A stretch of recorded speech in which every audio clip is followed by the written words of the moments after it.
काठा घूमत जवान छिए गे, एक माल के बिना परेशान छिए गे। हो हाथ काठा घूमत जवान छिए गे, एक माल के बिना परेशान छिए गे। की मारे छे लाइन अब देखी बिहाल के सबके, पोखर में डूब के मर जो छोरी कुमार के सबके, पोखर में डूब के मर जो छोरी कुमार के सबके, पानी में कूद के मर जो कुमार के सबके, कुमार के सबके, कुमार के सबके, पोखर में डूब के मर जो छोरी कुमार के सबके। तोरा सबके देह में लागल छगुन गे, देख अभी हल्की के जागल जुनून गे,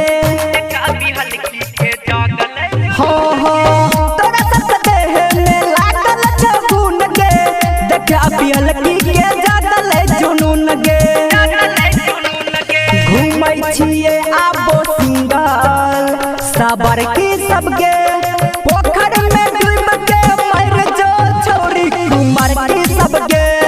पोखर में कूद के मर जो छोरी कुमार की सबके, पानी में डूब के मर जो कुमार की सबके, कुमार की सबके, कुमार की सबके,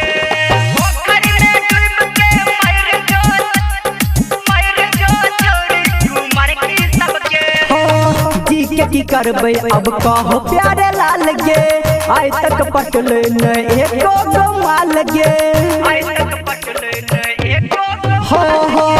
जी के की करबै अब कहो प्यारे लाल गे, आज तक पटल न एको गमाल गे। राइटर सुभाष कहो छोरी गोरकी सबके, पोखर में डूब के मर जो छोरी कुमार की सबके,